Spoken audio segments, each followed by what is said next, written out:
You know, a Chinese man visits you, you put a pot with sand.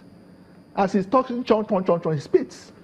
And that was very, uncouth for Lee Kuan Yew. He said no. And that goes to show how, the former U.S. House of Rep member, Daniel Patrick Moynihan, what he said about the two truths, the conventional truth and the liberal truth.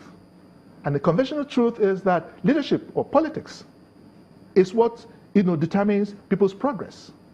But the more liberal truth is that you can use leadership to, the conventional truth is that culture is what holds people, determine how people progress. But he's saying that the liberal truth is that you can also use leadership to change culture and save it from itself. And that was what Lee Kuan Yew did. Sometimes I keep saying that followers, like when I went to Singapore, I asked a cab driver, I said, what is your secret? He said, they're obedient sons of Singapore. It is the job of the leadership to shape the followership and give them direction on what they want, what they feel they want, because sometimes the followers don't know what they want. Obedient sons of Singapore. Yes. Not obedient sons of Lee Kuan Yew. No. So, obedient sons of Singapore. Where we are now, how can we get this? It takes leadership to build that confidence where everybody has a sense of belonging. And that's why there's trouble all over the place. People, Boko Haram, there's no sense of belonging for over 100 years. If you read the history, today's Boko Haram started over 100 years ago. If you know the history, which I've been able to study. What was the history? The history between the Kanuris and the Sokoto Caliphate. That was the beginning of that. It's a revolt against the establishment. Even the man that was saying that the education is, that was not what the man meant.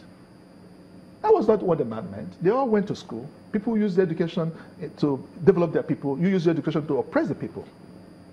That was why I said, to hell with your education. Now, we need to really, find out. That's why history is important. We need to dig deep to get information on the source. Once we don't find the root cause of this thing, then we'll be treating symptoms. So how do you achieve some of these things if there's a group of elite who are perhaps like to maintain the status quo? Yeah, it's a very, nobody gives you power on a platter of gold. Does that fall into unconventional truth? You really need to, because the elite in any society determines the direction where the society is headed. It's the elite that determines that. Elite will determine what is to be produced, especially the middle class elite, they determine what is to be produced, how the economy will go. So if you have a huge middle class population, your economy is the tendency that your economy will be into. So the elite, because of their selfishness, their vested interests, they will not. Because of that. Now, we don't have a national army. The army is for the elite to use to protect their wealth. We don't have a national police force. The police is used by the elite to protect their own interests. That's the unfortunate incident that we have here. Okay? So we need to really educate the elite, re-educate the elite. Even though, what about those who think, but we don't have a Nigerian police force, even though, or they may say it's just a little percentage that is being used by the elite. When something happens, say, order from above. Where's the order from above? You can't even function. A state government cannot function without order from above. It's unfortunate.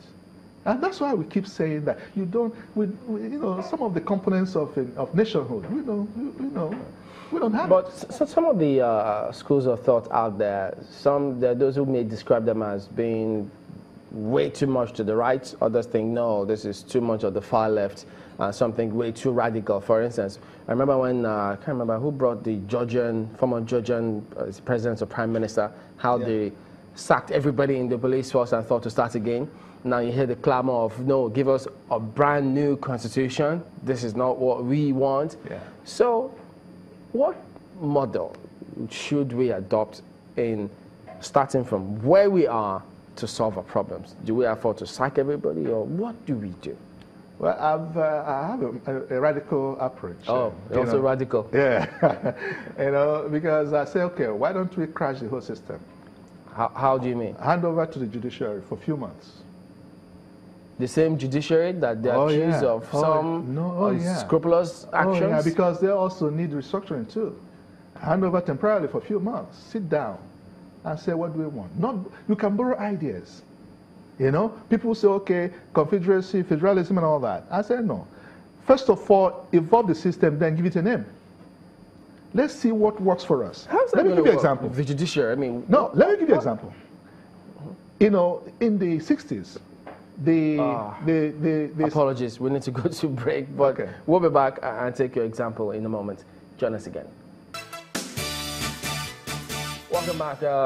Dr. Okogo agrees with you, says you're on point, but we have Okosisi who says our judicial system is not living up to expectations. So how then do we hand over to them? No, you see, one is that, it's a way of strengthening also the institution, the judicial institution. One, if you hand over to them temporarily, then we sit down and say, okay, what are our differences? How do we want to move forward? We evolve a system that works for us. Because the current system we run never worked for us and will not work for us. There is nowhere in nation building, any country that is about to evolve, that you use the liberal democracy we pretend to practice today. It has never developed any economy. It will not develop. Even the American lesson that we borrowed, what you use is to sustain a developed economy. And I mean, we're jumping before the distance. So what we're saying is, remember, once upon a time, the Sardana of Sokoto preferred to be the head of the region rather than being at the center. That's the kind of thing that we want. Making the regions, the state, stronger than make the center less attractive. So, because one thing you have is that what is going on now is that why people are so desperate about political power, because you use political power to acquire economic wealth. Okay, you have access.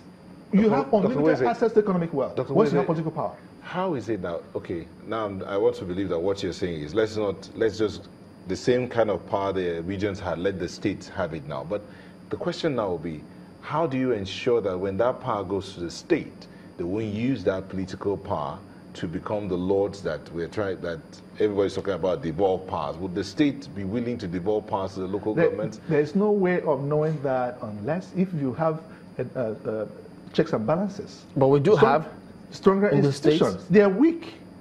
Who makes them strong? Why are we afraid of trying new things? No, but who makes them strong in the states?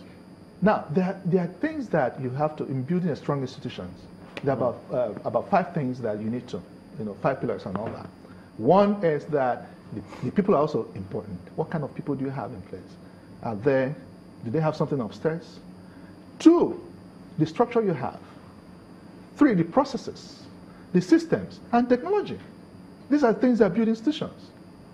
Okay? So no matter how terrible a human being is, and every other thing is in place, the institution is strong. People criticize Donald Trump and all that. But the strong institution they have is checkmating him. There are certain things he cannot do because of the kind of institution they have. And the constitution is also the legal thing that they have. But they cannot go beyond that. If you look at the states, as they presently are now, who is responsible? A lot of things rises and falls with the executive in the states. No, because one is that what they do is that the chief executive of the states see themselves as lord of the manor. How does that change? Because it will change once they start from the center. I keep saying this. It trickles down. What happens to the center trickles down to the states. The way you behave at the center is the same way people behave. Because you take a cue from that. Look at the quest for local government autonomy.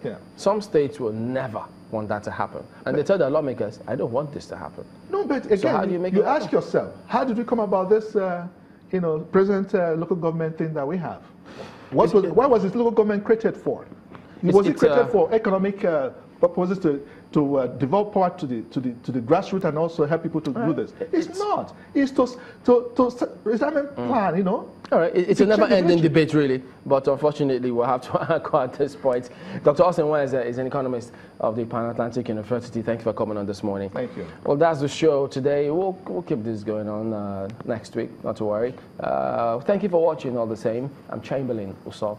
I'm Nel Taigbe. Be yourself and love the nation, Nigeria.